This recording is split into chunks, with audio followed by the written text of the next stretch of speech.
நமது ஊராட்சி மன்ற தலைவர் ஐயா அவர்களுக்கும் நமது எஸ்எம்சி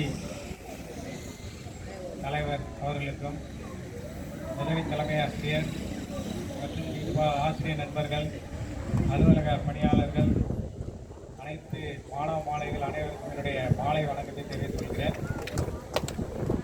இதில் கேப்டன் பணி, மாளிகை பணியெல்லாம் முக்கியம் இல்லை, முக்கியமானது உங்களுடைய ஒத்துழைப்பு. பள்ளியில் என்ன முக்கியமான சிறப்பு அம்சம்னா எல்லோருடைய ஒத்துழைப்பு மிக சிறப்பாக இருக்குது. ஊராட்சி மன்ற தலைவர்லேருந்து, எஸ்எம்சிலேருந்து, ஆசிரியர்லேருந்து, அலுவலகத்திலேருந்து மாணவர்களுடைய உங்களுடைய ஒத்துழைப்பும் ரொம்ப நல்லா இருக்கிறதுனால தான் நம்ம பள்ளி வந்து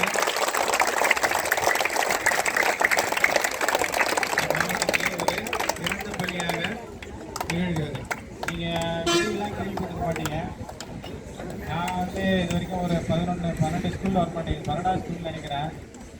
நான் இந்த ஸ்கூல் மாதிரி நான் வெளியில் எங்கேயும் கேள்விப்பட ஏற்கனவே நான் அடிக்கடி பேசும்போது சொல்லியிருக்கிறேன். கோஆர்டினேஷன் அது எல்லாரும் ஒற்றுமையாக சேர்ந்து செயல்படுவது. அது எல்லாத்துலேயும் எல்லா இடத்துலையும் அமையாது. எல்லா விஷயங்கள்லேயும் இந்த பள்ளியில் ரொம்ப பொருந்தி போகுது. எல்லாருமே வந்து ஒரு கோஆர்டினேஷனாக ஒர்க் பண்ணுறாங்க. அதனால தான் நம்ம பள்ளிக்கு பல பெருமைகள் நமக்கு வந்திருக்கு. இந்த ஆண்டுகளோட முக்கிய நோக்கம் என்னன்னு கேட்டிங்கன்னா, நம்ம பள்ளியில் முக்கியமான சிறப்பு அம்சங்கள், உங்களுடைய திறமைகள், மாணவர்களுடைய திறமை, கலைத்திறமைகளை போய் ஜெயிச்சு வந்தாங்க. போட்டிங் அடிக்கடி நம்ம மாணவர்கள் நிறைய போயிட்டு வந்தாங்க. நேற்று கூட முன்னாடி தான் பாசறையில் கலைஞர் பாசறைன்னு ஒரு இதாக இது பண்ணாங்க. முன்னாடி நரேந்திரம் போயிட்டு 3rd ரவுண்ட் வரைக்கும் போயிட்டு 4th புக்கில் வரல.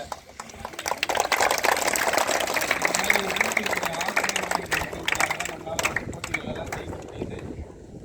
ரொம்ப சிறப்பம்சங்கள் நிறைய பொருந்திய பள்ளி.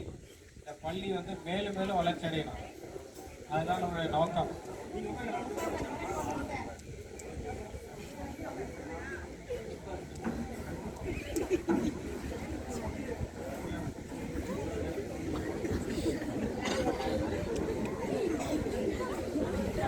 நல்ல மேல்நிலை சிறப்படையணும். இந்த பள்ளி இப்போ உயர்நிலை பள்ளியாக இருக்குது. மேல்நிலை பள்ளியாக தரம் உயர்த்துவதற்கு நம்ம பாடுபடணும். இப்போ இதில் 2 முக்கியமான விஷயம். நம்ம பள்ளியில் இப்போ 10ஆம் வகுப்பு பொதுத் தேர்வு மையம், அதுதான் மெயின் முக்கியமான இந்த விஷயம். நம்ம வெளியில் போய் வெளியில் போக வேண்டிய அவசியம் இருக்காது. ஒரு 2-3 ஆண்டுகளில் மேல்நிலை தரம் உயர்த்துவதற்கு வாய்ப்பு இருக்குது. அனைத்து வளங்களும் பெற்று சிறந்த பள்ளி. இந்த பள்ளியினுடைய ஊராட்சி மன்ற தலைவர், கிராம தலைவர், எஸ்எல்சி தலைவர், ஆசிரியர் பெருமக்கள் ஒத்துழைப்போடு இந்த பணியை சிறப்பாக செய்து நினைக்கிறேன். அனைவருக்கும் வாழ்த்துக்கள். நன்றி.